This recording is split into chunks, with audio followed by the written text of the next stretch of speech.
Good morning. मैं आप सभी का स्वागत करती हूँ नर्सिंग जॉस में। आज हम आपको पढ़ाएंगे nervous system, detail about nervous system. Nervous system it control our body, हमारे बॉडी को कौन कौन कंट्रोल करता है? तो नर्वस सिस्टम। जितनी भी एक्टिविटीज, चलना, घूमना, खाना, भूख लगना, प्यास लगना और इंटरनली जितने पार्ट है उसका मूवमेंट करवाना कौन कंट्रोल करता है? तो नर्वस सिस्टम। ये कितने टाइप्स के हैं? Central nervous system and peripheral nervous system. Central nervous system में दो आते हैं, brain and spinal cord. Brain और spinal cord central nervous system में, इसको CNS कहते हैं। Peripheral nervous system PNS, peripheral nervous system PNS भी कहते हैं। ब्रेन जो है किसके अंदर इनक्लोज है? स्कल के अंदर, और स्पाइनल कॉर्ड वर्बेट्रल कॉलम। अब हम पेरिफेरल नर्वस सिस्टम में जितने नर्व्स हैं सब इसमें आते हैं। पेरिफेरल नर्वस सिस्टम से जो नर्व्स ब्रेन से निकलते हैं उसको क्या कहते हैं? क्रेनियल नर्व्स, क्योंकि ब्रेन को क्रेनियल भी कहते हैं। और जो स्पाइनल कॉर्ड से निकलते हैं नर्व्स, इसको स्पाइनल नर्व कहते हैं। और पेरिफेरल नर्वस सिस्टम कितने टाइप्स के हैं? Autonomic nervous system and somatic nervous system. Autonomic nervous system control involuntary movement of visceral organ like heart, lungs, stomach, ये सब क्या है? इसको कंट्रोल करेगा autonomic nervous system. Somatic nervous system it control the voluntary movement of the skeletal muscles को कौन control करेगा? Somatic nervous system. Voluntary movement जो हमारे कंट्रोल में है, जैसे जब चाहे हम अपने हाथ को हिला सकते हैं, पैर को हिला सकते हैं, चल सकते हैं, मूवमेंट कर सकते हैं। लेकिन जो हमारे इंटरनल ऑर्गन है, जैसे लंग्स हो गया, हार्ट हो गया, वो मेरी चाहने से नहीं होता है, उसको क्या कहेंगे? Involuntary movement. और ऑटोनोमिक नर्वस सिस्टम के दो टाइप्स हैं, sympathetic nervous system and parasympathetic nervous system. Sympathetic nervous system क्या है? Prepare body to sudden reaction. कुछ भी सडनली चीज, मान लीजिए कि हम लोग कुछ भी सडनली सांप को देख लेते हैं तो क्या होता है? हमारा हार्ट बीट तेज हो जाता है, हमारे माउथ एकदम से ड्राई हो जाते हैं, एकदम पुपिल हमारा डायलेट हो जाता है, एकदम डर जाते हैं। वही पैरासिम्पैथेटिक नर्वस सिस्टम क्या होता है? Function during the rest. ये फंक्शन कब करता है? रेस्ट में। इसमें मेनली क्या होता है? हार्ट बीट एकदम से नॉर्मल रहते हैं। चलिए अब डिटेल पढ़ेंगे हम parasympathetic nervous system. Parasympathetic nervous system, इसका न्यूरोट्रांसमीटर क्या है? Neurotransmitter acetylcholine. एसिटाइलकोलिन क्या है? न्यूरोट्रांसमीटर। प्रीसिनेप्टिक, इसको क्या कहते हैं? प्रीसिनेप्टिक नर्व, और इसको पोस्ट सिनेप्टिक नर्व। और प्रीसिनेप्टिक नर्व में ही क्या होता है? ये एसिटाइलकोलिन, और एक पाउच यानी कि वेसाइकल में ये प्रेजेंट है। वेसाइकल, इसी में एसिटाइलकोलिन प्रेजेंट है। जब इसको एक्शन पोटेंशियल मिलता है तो ये एसिटाइलकोलिन रिलीज होती है, और एसिटाइलकोलिन जाकर बाइंड होती है रिसेप्टर से, मस्करिन रिसेप्टर और निकोटिनिक रिसेप्टर, और हमको इफेक्ट मिलता है जो हम इफेक्ट के लिए किए थे। जैसे पुपिल कंट्रैक्ट, स्टोमक में कंट्रैक्शन को बढ़ा देता है, हार्ट बीट को कम कर देता है, ऐसे इफेक्ट हमको मिलने लगे। तो ये कंटिन्यू तो नहीं हो सकती है कि हाँ कंटिन्यू ऐसे ही रहे, तो यहाँ पे मेटाबॉलिज्म होता है। मेटाबॉलिज्म होने से कोलिन और एसीटेट का फॉर्मेशन होता है, और इसका एंजाइम कौन सा है? Acetyl choline esterase. इसको ट्रू कोलिन एस्टरेज भी कहते हैं। देखिए एसिटाइल कोलिन एस्टरेज मेटाबोलाइज करते हैं तो क्या बनता है? कोलिन और एसीटेट, और इसको हम ट्रू कोलिन एस्टरेज भी कहते हैं। ये एग्जाम के लिए इंपॉर्टेंट है। अब पैरासिम्पैथिक नर्वस सिस्टम में कौन सा न्यूरोट्रांसमीटर यूज होता है? तो एसिटाइलकोलिन। चलिए आगे चलते हैं, आगे पढ़ते हैं। तो फिर ये कॉलिन जो रिलीज हुआ मेटाबॉलिज्म का, कॉलिन और एसिटेट, कॉलिन का क्या होता है, रीअपटेक हो जाता है, फिर से ये किस में चला जाता है, प्रीसिनेप्टिक नर्व में फिर से चला जाता है, इसी को कहेंगे कॉलिन रीअपटेक हो गया, यानी कि फिर से इसमें चला गया। ओके ठीक, अगला है डायरेक्ट कोलिनर्जिक और इनडायरेक्ट कोलिनर्जिक। उससे पहले हम यहाँ एक चीज बता देते हैं, जो अमाइनो ग्लाइकोसाइड है, बोटुलिनम टॉक्सिन है, बीटा बंगारोटॉक्सिन है, ये क्या करता है, ये हमारे एसिटाइल कोलिन को रिलीज को कम कर देता है, डिक्रीज कर देता है, जिससे क्या होता है, मसल्स कंट्रैक्शन होता है। ये तीनों का नाम याद कर लीजिए, अमीनो ग्लाइकोसाइड, ये क्या है, एंटीबायोटिक है, बाद में हम पढ़ेंगे एंटीबायोटिक में डिटेल। ये बोटुलिनम टॉक्सिन, बीटा बंगारोटॉक्सिन, ये तीनों जो है एसिटाइल कोलिन को रिलीज को कम कर देता है, जिससे क्या होता है, मसल्स कंट्रैक्शन होता है। यहाँ डायरेक्ट कोलिनर्जिक क्या है, डायरेक्ट कोलिनर्जिक देखिए, जब हम ये मस्कुलिन रिसेप्टर को स्टिमुलेट करें, स्टिमुलेट का मतलब इंक्रीज कर दे उसको, कि हाँ तुम इंक्रीज हो जा, स्टिमुलेट करना, और निकोटिनिक रिसेप्टर को हम क्या करेंगे, स्टिमुलेट करेंगे, इसमें इसको क्या कहेंगे, डायरेक्ट कोलिनर्जिक, डायरेक्ट कोलिनर्जिक कहेंगे। और इनडायरेक्ट, इनडायरेक्ट के मतलब ही है इनडायरेक्टली हम क्या कर रहे हैं, मस्कुलिन रिसेप्टर को और निकोटिनिक रिसेप्टर को हम स्टिमुलेट करें। इनडायरेक्टली कैसे, हम मेटाबॉलिज्म का ये प्रोसेस को इनहिबिट करके, रोक के, जब हमें मेटाबॉलिज्म नहीं होगा तो क्या होगा, एसिटाइल कोलिन का कंटिन्यू रिलीज होगा, जिससे मस्कुलिन रिसेप्टर और निकोटिनिक रिसेप्टर जो है स्टिमुलेट होगी, इसी को कहेंगे इनडायरेक्ट कोलिनर्जिक। इनडायरेक्टली कर रही है कि नहीं, मेनली हमको क्या करवाना है, मस्कुलिन रिसेप्टर को निकोटिनिक रिसेप्टर को स्टिमुलेट करवाना है, इसलिए हम इनडायरेक्टली पहले मेटाबॉलिज्म का भी प्रोसेस को यहाँ पे इनहिबिट कर दिए, ब्लॉक कर दिए, रोक दिए, तो क्या होगा, एसिटाइल कोलिन का रिलीज होगा और जाके बाइंड होगा रिसेप्टर से, और हमारी रिसेप्टर स्टिमुलेट हो जाएगी, इसको कहेंगे हम डायरेक्ट इनडायरेक्ट कोलिनर्जी, जो इनडायरेक्टली वर्क कर रही है।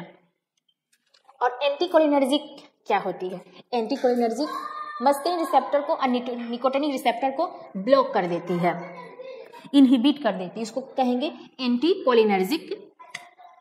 आया, कोलिनर्जिक क्या कर, स्टिमुलेट कर रहा है, एंटी इसका उल्टा कर रहा है, उसको इनहिबिट कर, स्टिमुलेट का उल्टा इनहिबिट, रोक रहा है, स्टिमुलेट माने बढ़ाना, और ये ब्लॉक का माने इनहिबिट कम कर देना, यानी कि जाके वो ब्लॉक कर दे रहा है।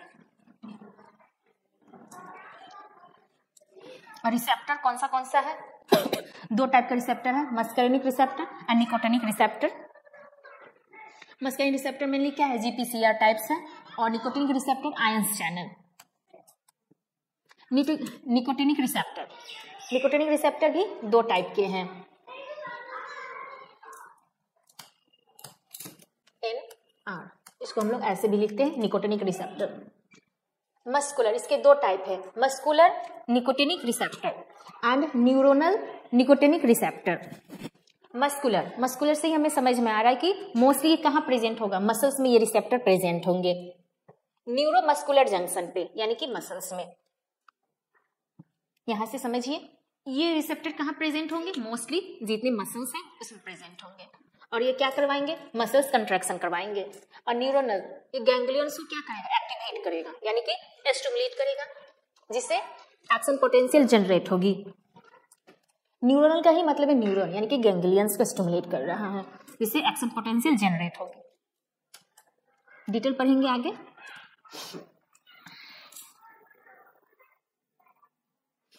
मस्कैरेनिक, निकोटिनिक तो हम पढ़ लिए, दो टाइप के हैं।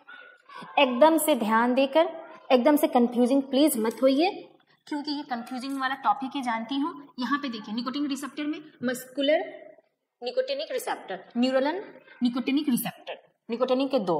अब हम किसका पढ़ेंगे, मस्कैरेनिक का पढ़ेंगे। मस्कैरेनिक ये कितने टाइप्स के हैं, 5 टाइप्स के हैं। जीक्यू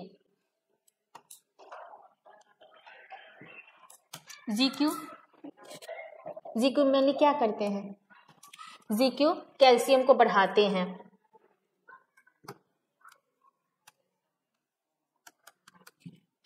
कैल्शियम आयंस को बढ़ाते हैं।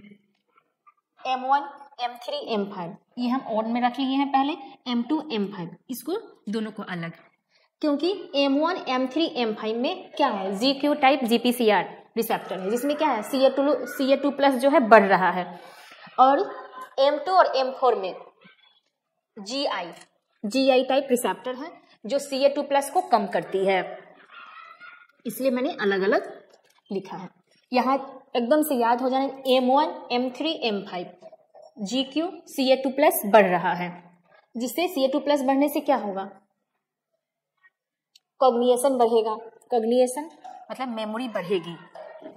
तो हम कहाँ मेनली इसको यूज करते हैं, अल्जाइमर डिजीज में यूज करते हैं, आगे हम डिटेल पढ़ेंगे अल्जाइमर का। अल्जाइमर मेनली होता क्या है, थोड़ा सा ब्रीफली बता देती हूँ। एसिटाइल कोलिन का रिलीज कम हो जाता है, जिससे कॉग्निएशन कम हो जाती है, यानी कि भूल जाते हैं, याददाश्त कम हो जाता है अल्जाइमर डिजीज में। आपने नोटिस किया होगा जिसका जो बूढ़े हो जाते हैं, ओल्ड हो जाते हैं, 70-60 के पार हो जाते हैं, वो थोड़ा थोड़ा भूल जाते हैं बातों को। उस कंडीशन को हम क्या कहते हैं, उस प्रॉब्लम को अल्जाइमर कहते हैं। इसमें याददाश्त कम हो जाता है, यानी कि मेमोरी पावर लॉस हो जाती है, किस कारण, एसिटाइल कोलिन का रिलीज कम हो जाता है। चलिए इसको हम बाद में डिस्कस करेंगे। GIT में क्या करेगा मस्कारिनिक रिसेप्टर, GIT में सिक्रेशन को बढ़ा देगा, सिक्रेशन बढ़ाएगा, HCl भी बढ़ जाएगी, और GIT कंट्रैक्शन भी करवाएगा। GIT में सिक्रेशन बढ़ेगा यानी कि HCl बढ़ जाएगी, फिर क्या कर, कंट्रैक्शन भी करवाएगा। ब्रोंकाई में भी कंस्ट्रिक्शन करवाएंगी। ब्रोंकाई, ये देखिए, ये ब्रोंकाई इतना था तो इतना छोटा कर दिया। ब्लेडर को भी कंट्रैक्शन करवाएगा। सेलिब्री ग्लैंड यानी कि सलाइवेशन होगी, इंक्रीज इन सलाइवेशन। पुपिल जो सर्कुलर मसल्स है, उसका कंट्रैक्शन होगा, जिससे मायोसिस होगी। हो गया M1 M3 M5।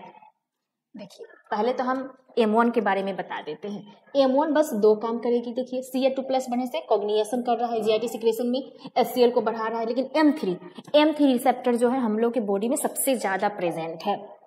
सबसे ज्यादा क्या है, M3 मस्कारिनिक रिसेप्टर। GIT को कॉन्ट्रैक्शन करवा रहा है, ब्रोंकाई को कंस्ट्रक्शन कर, ब्लेडर को कंस्ट्रक्शन करवा, सेलिब्री ग्लैंड को भी क्या है, सलाइवेशन के लिए इंक्रीज कर रहा है, स्टिमुलेट कर रहा है, जिससे सलाइवेशन बढ़ रहा है। और पुपिल सर्कुलर जो मसल्स है, उसमें दो मसल्स होते हैं, एक होते हैं रेडियल मसल्स, एक होते हैं सर्कुलर मसल्स।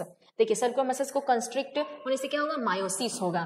मायोसिस मतलब देखिए ये जो है हमारा पुपिल है, इसको एकदम छोटा होंगे, उसी को कहेंगे मायोसिस।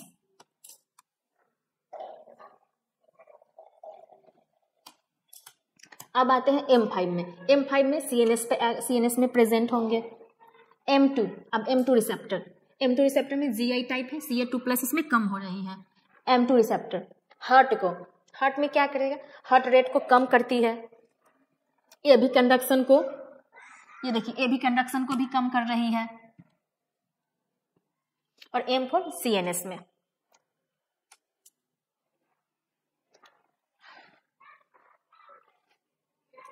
इससे हमें क्या समझ में आ रही है, सबसे ज्यादा कौन प्रेजेंट है, M3 प्रेजेंट है।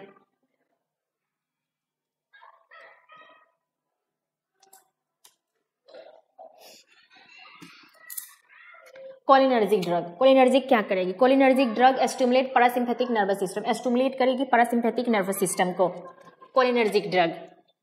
और एंटी कोलिनर्जिक ड्रग क्या करेगी, ब्लॉक करेगी, इनहिबिट करेगी पैरासिम्पैथिक नर्वस सिस्टम को।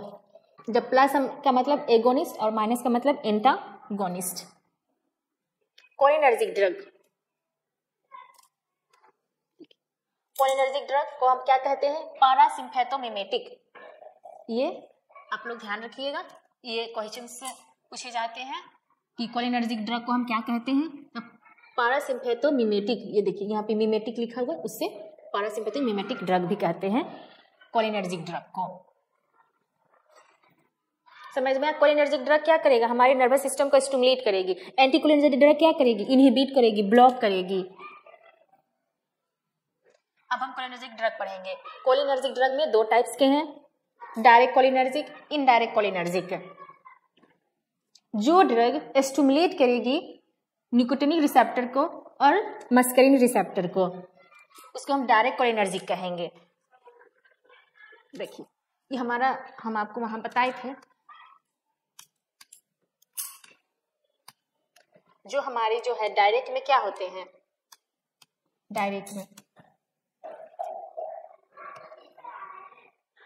डायरेक्ट में हम लोग का जो यहाँ पे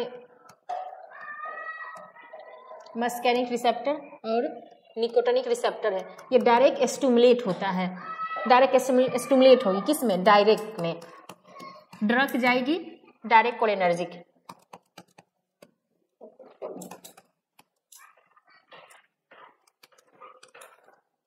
डायरेक्ट कोलिनर्जिक में क्या होगी, ड्रग डायरेक्ट मस्कैरिक रिसेप्टर को निकोटिन रिसेप्टर को क्या करेगी, स्टिमुलेट करेगी और हम लोग को इफेक्ट मिलेगा स्टिमुलेट। और इनडायरेक्ट में जो यहाँ मेटाबॉलिज्म हो रहा था, यहाँ मेटाबॉलिज्म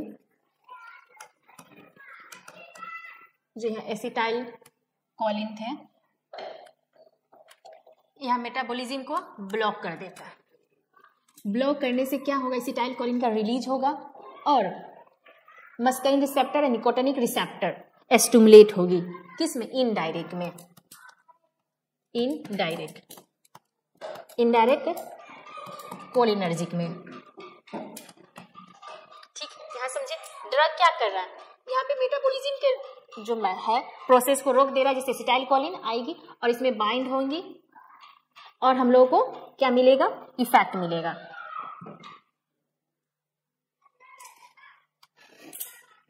डायरेक्टली इनडायरेक्टली हो क्या रहा है, डायरेक्टली इनडायरेक्टली निकोटिन रिसेप्टर को और मस्कैरिक रिसेप्टर को स्टिमुलेट किया जा रहा है, जिससे हमें इफेक्ट मिले। ये मस्कैरिक एगोनिस्ट और निकोटिनिक एगोनिस्ट। देखिए इनडायरेक्ट में ड्रग क्या किए, ब्लॉक कर दिया एसिटाइल कोलिन एस्टरेज जो एंजाइम है जो मेटाबॉलिज्म करवा रही है उसको, जिससे एसिटाइल कोलिन बढ़ गया और स्टिमुलेट हो गया कौन, निकोटिन रिसेप्टर और मस्कैरिक रिसेप्टर। अब आते हैं मस्कैरिक डायरेक्ट कोलिनर्जिक, M+ मस्कैरिक एगोनिस्ट और निकोटिनिक एगोनिस्ट। ये कितने टाइप्स के हैं, एमाइड और कोलिन ईस्टर। एमाइड में पिलोकार्पिन, पाइनोकार्पिन और सेविमेलिन। कोलिन ईस्टर में एसिटाइल कोलिन, बिथानिकोल, कार्बोकोल एंड मिथाकोलिन। 4 ड्रग हैं एमाइड्स में, याद रखिएगा, पाइनोकार्पिन, सेविमेलिन।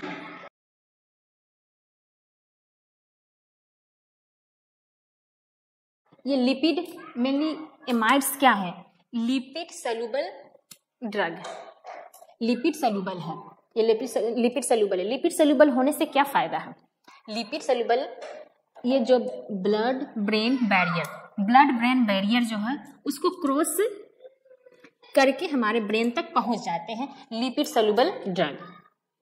और हम कहाँ यूज करेंगे, तो ब्रेन रिलेटेड प्रॉब्लम में, अल्जाइमर में, डिप्रेशन में, तो ब्रेन से रिलेटेड कितने भी प्रॉब्लम है उसमें, क्योंकि जो सॉल्युबल है लिपिड सॉल्युबल ड्रग ही हमारे जो बैरियर है उसको क्रॉस कर सकता है। हर ड्रग हमारे ब्रेन के अंदर नहीं इंटर कर सकता है, इसीलिए बनाया गया है बैरियर। भगवान बहुत सोच समझ कर हर एक चीज बनाते हैं, वैसे ही हमारे ब्रेन में भी एक बैरियर बनाया है, जिससे जो ड्रग है जो ब्रेन के लिए है वही ड्रग जाएंगे उसमें, उस बैरियर को पार कर पाएंगे। उसी को कहते हैं ब्लड ब्रेन बैरियर, जो वही लिपिड सॉल्युबल ड्रग ही क्रॉस कर पाएगी। कोलिन ईस्टर, इसमें 4 ड्रग है, एसिटाइल कोलिन, बिथानिकोल, कार्बोकोल, मिथाकोलिन। और ये लिपिड इनसोल्यूबल है। लिपिड इनसोल्यूबल है तो क्या हो, ब्लड ब्रेन बैरियर क्रॉस नहीं कर पाएगी, वो हमारे ब्रेन के अंदर इंटर नहीं कर पाएगी, क्योंकि क्या है, लिपिड इनसोल्यूबल है। तो कहाँ यूज होगा, तो जितने पेरिफेरल पार्ट है हमारे, जैसे GIT हो गया, ब्लेडर हो गया, मसल्स हो गया, ये सब में हम लोग एसिटाइल कोलिन के ड्रग को यूज करेंगे। अब पढ़ते हैं इनडायरेक्ट कोलिनर्जिक। इनडायरेक्ट कोलिनर्जिक में ये भी 2 टाइप से, इरिवर्सिबल और रिवर्सिबल। रिवर्सिबल ऑर्गेनोफॉस्फेट, रिवर्सिबल में कार्बोमेट्स। ऑर्गेनोफॉस्फेट एंड कार्बोमेट्स ये नॉन क्लिनिकल यूज के लिए होता है। मेनली जितने इंसेक्टिसाइड, पेस्टिसाइड्स जो बनते हैं मेनली इसमें यूज होते हैं। और कौन यूज करेगा? फार्मर यूज करेंगे इंसेक्टिसाइड, पेस्टिसाइड, इंसेक्ट को किल करने के लिए, पेस्ट को किल करने के लिए।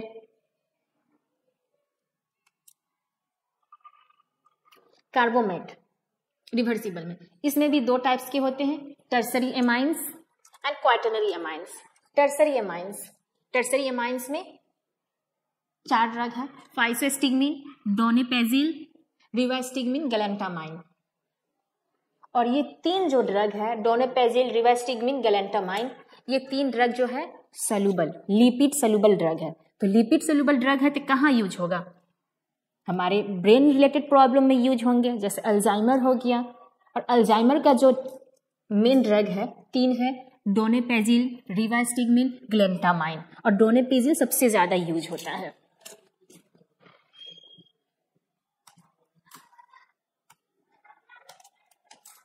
क्वाaternary एमाइंस में इंड्रोफोनियम, नियोस्टिग्मीन, प्राइडोस्टिग्मीन, ये लिपिड इनसॉल्युबल ड्रग है। अब आते हैं एंटीकोलिनर्जिक ड्रग। एंटीकोलिनर्जिक ड्रग कौन था? जो हमारे मस्कलिन रिसेप्टर को, निकोटिनिक रिसेप्टर को ब्लॉक कर रहा था, इनहिबिट कर रहा था, उसको क्या कहते हैं? Anticholinergic drug. जो किसको ब्लॉक करेगा? मस्कलिन रिसेप्टर को और निकोटिनिक रिसेप्टर को।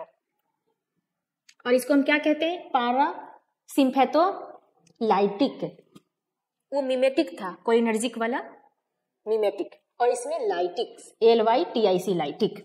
इससे भी आप ध्यान रख सकते हैं। मैं आप लोगों को एकदम ट्रिक के साथ पढ़ाती हूँ, जिससे आप लोग ध्यान रखें, अच्छे से पढ़े।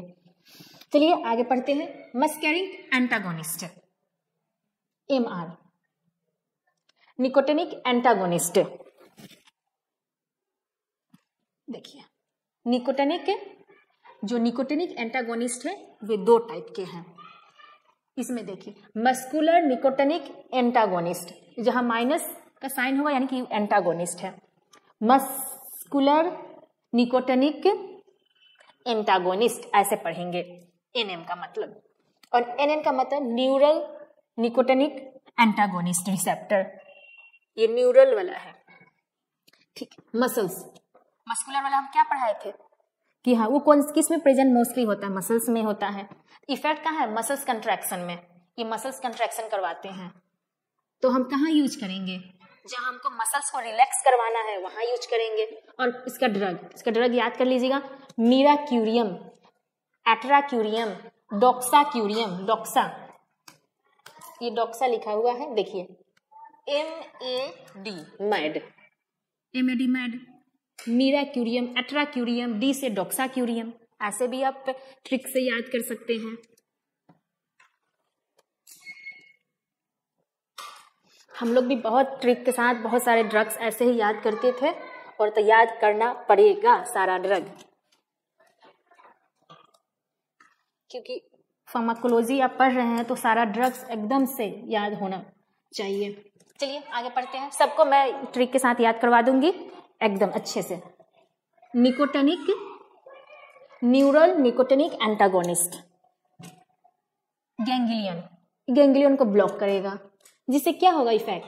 जो नॉरएपिनेफ्रिन है, नॉरएपिनेफ्रिन इसको डिक्रीज करेगा। डिक्रीज करने से क्या होगा? हमारा जो बीपी है, ब्लड प्रेशर यानी हाइपरटेंशन कम होगा, यानी कि बीपी कम होगा। तो यूज कहाँ करेंगे? हम लोग हाइपरटेंशन में करेंगे, क्योंकि हम लोग क्या हो रहा है यहाँ इफेक्ट? नॉरएपिनेफ्रिन कम हो रहा है। और इसका ड्रग है ट्राइमिथाफेन, मिकामाइलामीन, हेक्सामिथोनियम। लंबा नाम है लेकिन याद हो जाता है, हम लोग से भी हो चुका है। हेक्सामिथोनियम, मिकामाइलामीन, ऐसे करके याद हो जाएगा।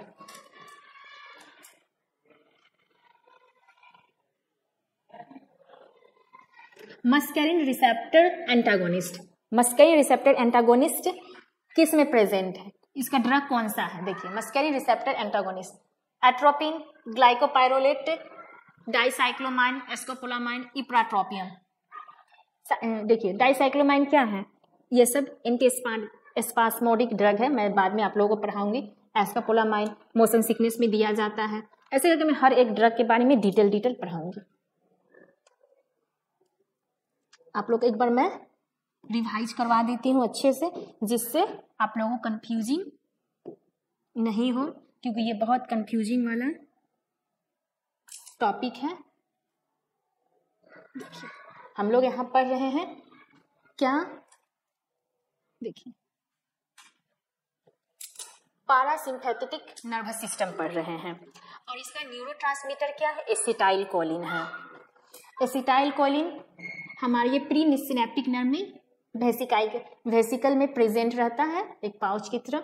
जब इसको एक्शन पोटेंशियल मिलता है तो एसिटाइल कोलिन रिलीज होती है, बाइंड होता है, और मस्केन रिसेप्टर निकोटिनिक रिसेप्टर को स्टिमुलेट करती है, जिससे हमें इफेक्ट मिलता है, जैसे पुपिल कॉन्ट्रैक्शन, स्टोमक कंट्रैक्शन और भी बहुत सारा। और ये कंटिन्यू तो रह नहीं सकती है, तो इसमें क्या होता है, मेटाबॉलिज्म होता है। और इसका प्लीज इसका आप एसिटाइल कोलिन एस्टरेज, इसका क्या है, इंजाइम है, याद कर लीजिएगा। इसको ट्रू कोलिन एस्टरेज भी कहते हैं। और मेटाबॉलिज्म होता है कोलिन का, एसीटेट का, कोलिन का क्या होगा, तो रीअपटेक हो जाता है, वो वापस चला जाता है किसी प्रीसिनेप्टिक में। और ये तीन जो ड्रग है जो एसिटाइल कोलिन को रिलीज को क्या करती है, कम कर देती है। अमाइनोग्लाइकोसाइड, बोtulinum टॉक्सिन, बंगारोटॉक्सिन, जिससे मसल्स कंट्रैक्शन होते हैं। डायरेक्ट कोलिनर्जी मस्केन रिसेप्टर को, निकोटिनिक रिसेप्टर को स्टिमुलेट कर देती है। इनडायरेक्ट मेटाबॉलिज्म के प्रोसेस को, ये जो एंजाइम है मेटाबॉलिज्म प्रोसेस को क्या कर इनहिबिट कर देती है, रोक देती है, जिससे एसिटाइल कोलिन का रिलीज हो। और इनडायरेक्टली वो क्या करे, मस्केन रिसेप्टर को और निकोटिन रिसेप्टर को स्टिमुलेट करे इनडायरेक्ट में। और एंटीकोलिनर्जिक में क्या होगा, एंटीकोलिनर्जिक में मस्केन रिसेप्टर को और निकोटिन रिसेप्टर को हम लोग ब्लॉक कर देंगे।